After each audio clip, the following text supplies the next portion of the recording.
Welcome to Mic Drop, the podcast where relevancy is irrelevant and we don't give a shit about your feelings. All right, folks, here's our kind of behind the scenes. We've gone over a whole host of about 2.5 hours of disaster preparation and house security and things of that nature. Now we're going to kind of show you some of the products, both that I use, that I recommend, and that I just think is a good fucking idea, and then some of the products that ITS has that you can kind of visually finger fuck them and see what they look like. First things first, I'll let Bryan. This is the ITS Messenger Bag that I got from him years ago. I'm actually going to let him go over it in a minute here, but so we'll save that for just a minute. But I was talking about if shit goes really wrong, like water is the first thing that if it's bad, it's gonna kill you. One thing I do recommend, like these MSR, there's a lot of different bags. They're just water storage bags, but you can treat water and store it. It's nice that you can take it with you or whatever instead of, you want to fill up the bathtub, you want to have big jugs, but this is a good, a little more portable way. This is a 4 liter, a lot of, REI and whatever sells them for hiking and stuff. But again, it's made of like just a really lightweight yet still very durable kind of almost vinyl-y plastic material that you can collapse. Are those their dromedary bags? Yep. Or Dromlite is what they call them now? The old dromedary bags. Yeah. But I use these in the SEAL teams. We used to, you can put them in backpacks and they'll conform to wherever the fuck you're putting it in. So it's nice that they're easy to carry and whatever. So I'd get a handful of those to be able to store water. In terms of treating it, there's 2 different systems that I like. This Camelback option is the one I was talking about. It's called the All Clear Microbiological UV Water Purifier, and it's real simple. It's got the directions on it, but the gist of it's actually in this cap that you plug it in. You plug this in and charge this, and it's a UV light that for a minute, once you turn it on, you fill it with whatever water, turn the power on, and then it uses that light, and it actually, like, it seems like a fucking snake oil gimmick, but it actually works really, really fucking well. And there's tons of reviews of people taking them all over the world. This thing's pretty slick. Another option, and if you want, do both, so you can do both sediment and get all of the normal kind of bullshit. But this is a Grail. This is the replacement cartridge Grail water filtration system that is pretty simple too. It kind of works like a French press, basically, that you just fill it with water and push it down, and it uses that filter. You just push it down and it fills up in the inside, and same kind of premise, but you just push it down like that, nice and slow. Then it fills up, and then you can pour it in whatever. If you want to do a dual threat, you could treat it with this and then treat it with that, and know you're going to kill absolutely fucking everything in it. But like I said, for me here, or if you're doing rainwater, you've got a stagnant fucking pond, pools of water, whatever, is that you can use these 2 or even just one of them is certainly better than absolutely nothing. But treat all your water, fill up bags, and you can sustain yourself for quite a while. Even if you live in an area where there's a water fountain or ponds or little pools or creeks or whatever that you damn sure wouldn't want to drink. You can use stuff like that and store up your water and be okay. And again, here's the replacement cartridge for that. But water, again, is a big fucking thing. In terms of for UV, the UV one that takes the power source or whatever, this is what I was talking about. This is the Power Monkey Extreme by by Power Traveler.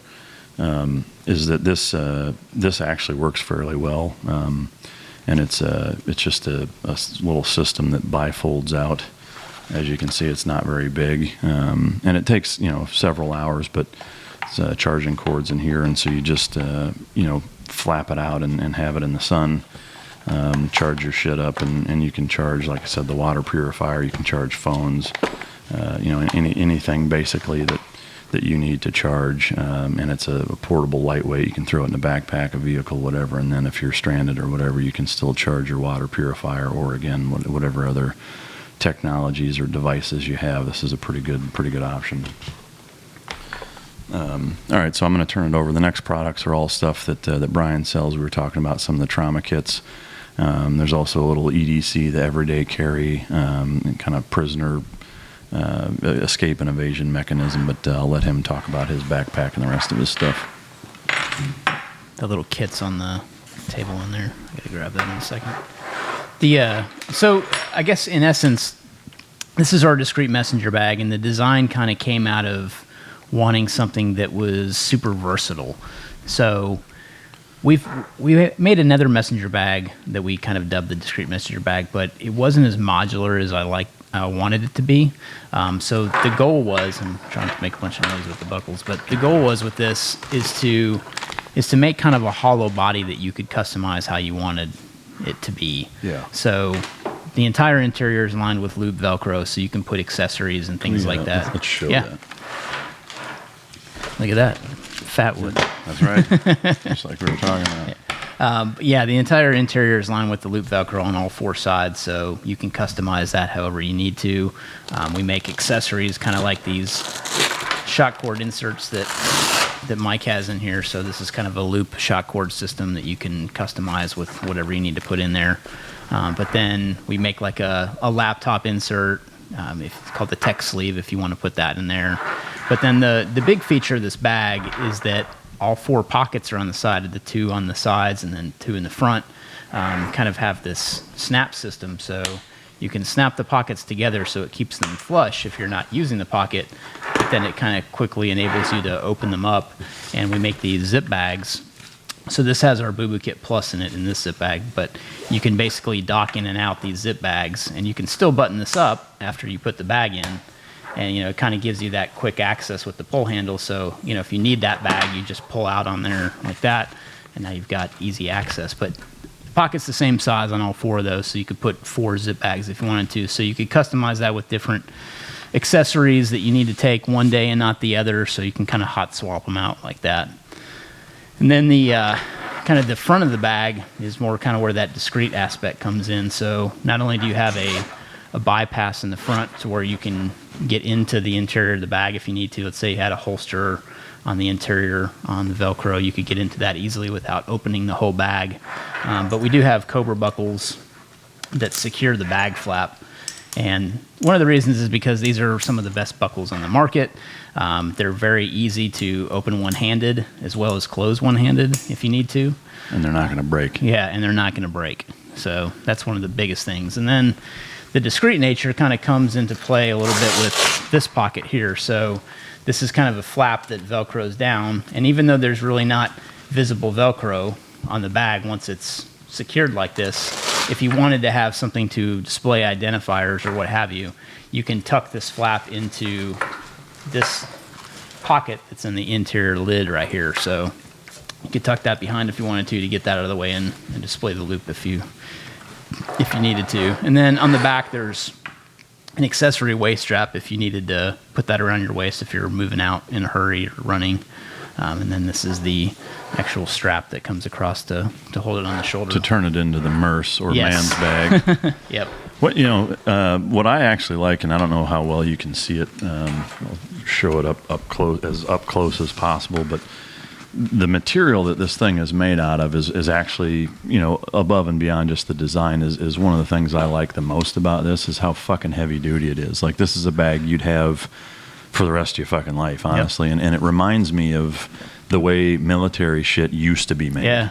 Whether it's sea bags or even, H gear or whatever, is that it's that really fucking crazy heavy duty canvas feeling material that it's like the shit that you'd find in your grandpa's World War II chest or whatever. It's like stuff that like 90 years later or whatever, like it's still just like it was, and it really feels like that throwback to that like really well-made, handcrafted shit that's going to last you forever.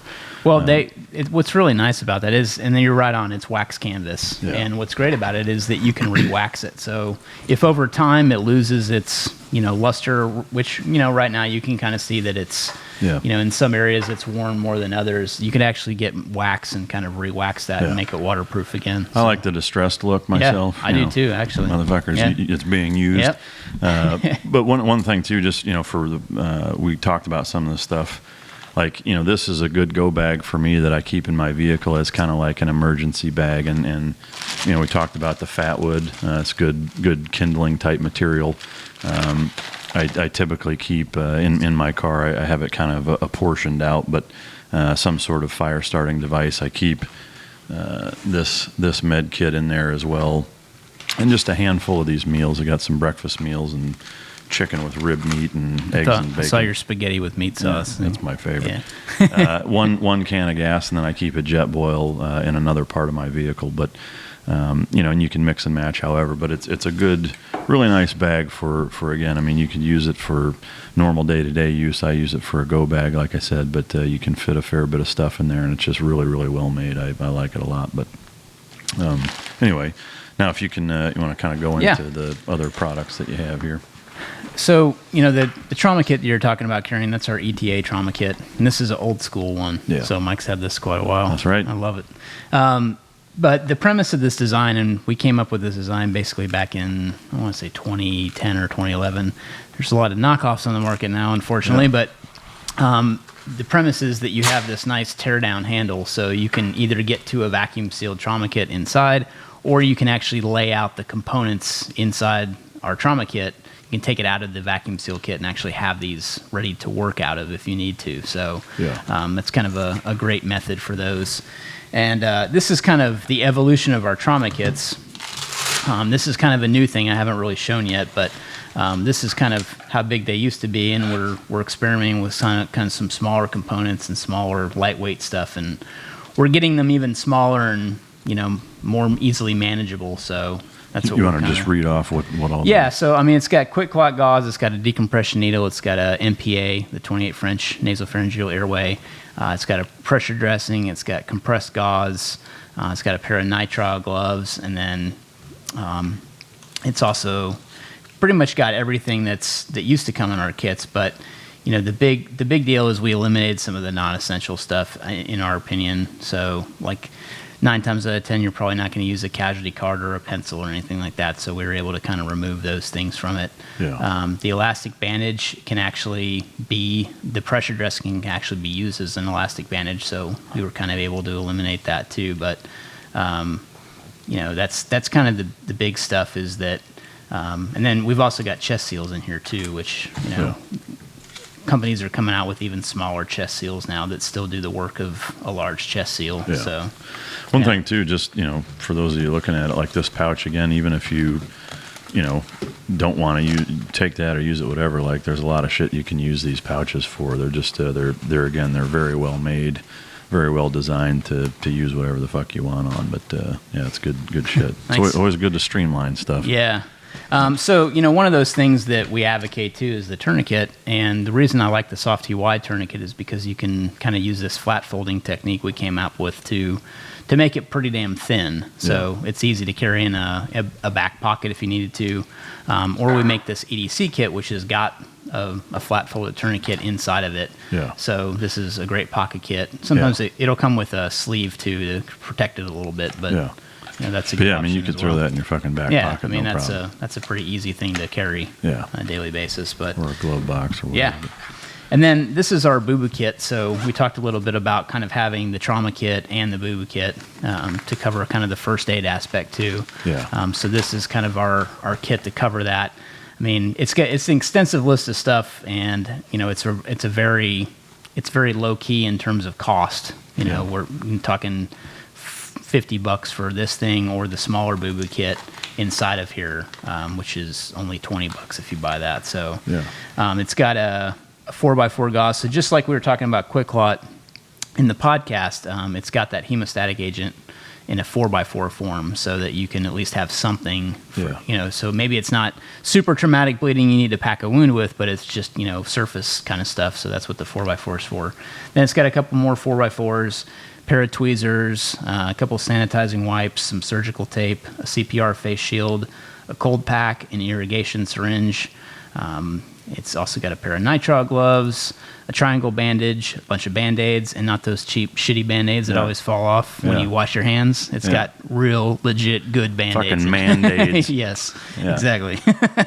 Steri strips, which are great for kind of cuts that are deeper, you can put those on. 2x2 gauze pads, iodine prep pads, alcohol prep pads, triple antibiotic, some sting relief pads, burn gel, which is phenomenal stuff, moleskin for blisters, some lip ointment. You know about lip ointment, right? You mean? I mean, allegedly. I know what I prefer. Electrolytes, ibuprofen, aspirin, antihistamine, antidiarrheal, and aspirin. Or non-aspirin and aspirin. Are in and this here, is the Booboo Plus kit. Yes, or the Booboo Kit Plus. Yep. So, I mean, to me, like, if you had to say one kind of one-stop shop, like, would that be the kit, like, for your average citizen to buy to keep in their vehicle? I think so. I mean, honestly, I would love it if everybody had a trauma kit and a Booboo Kit, not just because they're buying it from me, but I just mean in terms of preparedness, I think that there's a case for both things. Yeah. You know, there's a case for coming up on an accident and now you have a trauma kit at your disposal, or you have that to give to somebody that knows what they're doing to treat you or a family member. Yeah. But then this can be great to have for just general, you know, cuts and scrapes and bruises and things like that. Yeah, no, absolutely. And so that's what, how much is that one? $50, I think. And then the trauma kit is what? These trauma kits run about $130. Okay. So there's one more little the E&E pack. I have to grab that. I left that on the counter. We'll get that here in just a second. Yeah. But the one thing I am curious about is before we talk about that on the tourniquet, is there instructions that are included with it as to how to use it? There are. They're very rudimentary instructions, though. Do you have any videos or anything? Yeah, we've got a video on proper application. Because to me, that's one thing, you know, the misconception or where people are afraid to use it or can fuck it up is not knowing how to use it, when to use it. So, you know, you want it as high as on an extremity as possible, and that's the general gist of that. And when you're pulling the tail, you want to pull it to the inside of your body so that you can use one-hand application with it. But there's a video on ITS Tac. So we'll link to that. You know, again, like we'll have links to all this stuff, but you know, there's good information out there in terms of how to use stuff, what to get, and what have you. I encourage you to check it out. Last thing, which I'm pretty stoked about, is this. I'll let you explain it, but so this is our SPY kit and pouch. So SPY kit and SPY pouch. So SPY is an acronym. It kind of comes from the military acronym, the Special Purpose Insertion Extraction, but it's kind of like our escape and evasion kit. So it's got. Can you hold that up? Yep. So it's got different stuff to not only pick locks, but to get out of situations you might be in for illegal restraint. So if you're handcuffed against your will, in an illegal restraint situation, it's got handcuff keys in here. So I'll just kind of pull everything out as we're talking about it. So a couple little handcuff keys there. Those are polymer handcuff keys. Hard to see, but very small components. Yeah. And it's got a little diamond wire in here so that you can, if you needed to squirrel that away and cut out of a metal handcuff or something metal, you can saw through that. It would take a long time, but it's very doable. It's got some wire in here, so I will leave that kind of to the imagination. Yes, it could be used as a snare, but it could also be used as something else to choke the shit out of somebody. Yeah, you said it, I didn't. I'll say it. I'll choke the fuck out of somebody with that. And then, so this is Kevlar Cordage, and the great thing about Kevlar Cordage is that it's heat resistant, so it's perfect in a zip tie scenario. So if you're zip tie, which is a common thing that criminals use to subdue somebody in a home invasion scenario, you can basically tie a knot in each side, put it around your shoes, and bicycle your feet and just burn right through a plastic zip tie. Oh, that's classic. So, yeah. And then it's also got a folding razor saw. So it not only has a little razor saw here, but there's also a blade in here as well. Check that shit out. It's like a magician's hat over here. You just keep pulling shit out of it. Pair of lock picks. Those are supplemental, but those are our TI flat Bogota picks. And you can use the one you're not using as the tension bar. Correct. Yeah. So you'll want to research a little bit, but you need a tension bar and something to pick with, and the tension bar is on this back end. So if you're using this one, you can use the tension bar on this end and vice versa. But these two are the most common picks that you're probably going to use and come across. But yeah, you got your single pick and then a rake too, and then just a little compass, for kind of an E&E scenario, so you at least know where you're going. But it glows in the dark, and it's very small and works well. Yeah. Then there's a small little razor blade. This is a ceramic razor blade, so it's non-magnetic. Be careful, you will cut the shit out of yourself with that. It's hard to see, but sharp as fuck and weighs basically nothing.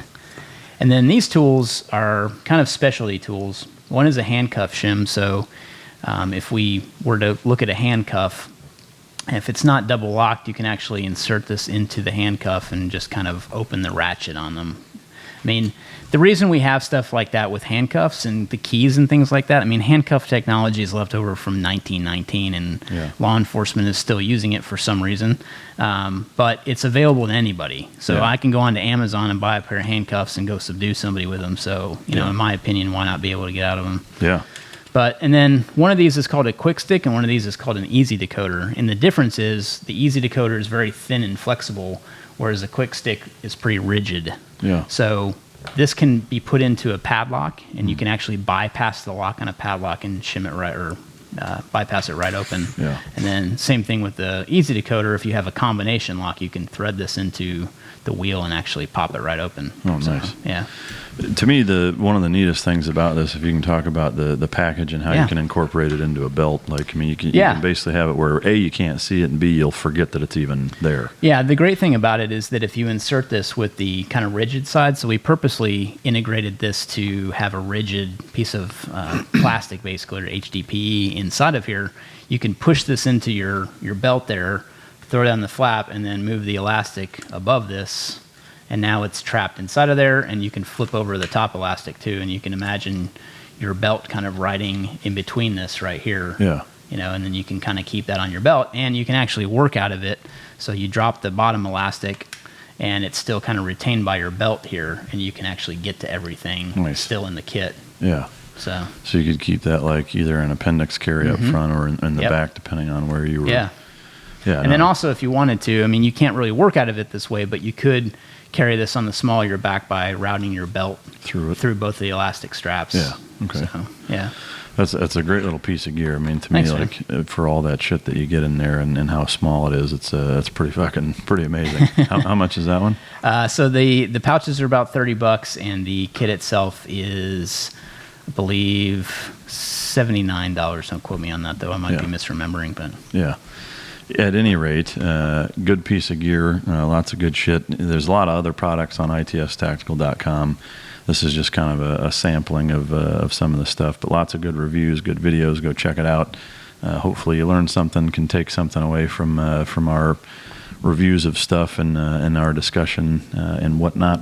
And anyway, hope you guys enjoyed it, and we will see you next time. Thank you. Thanks.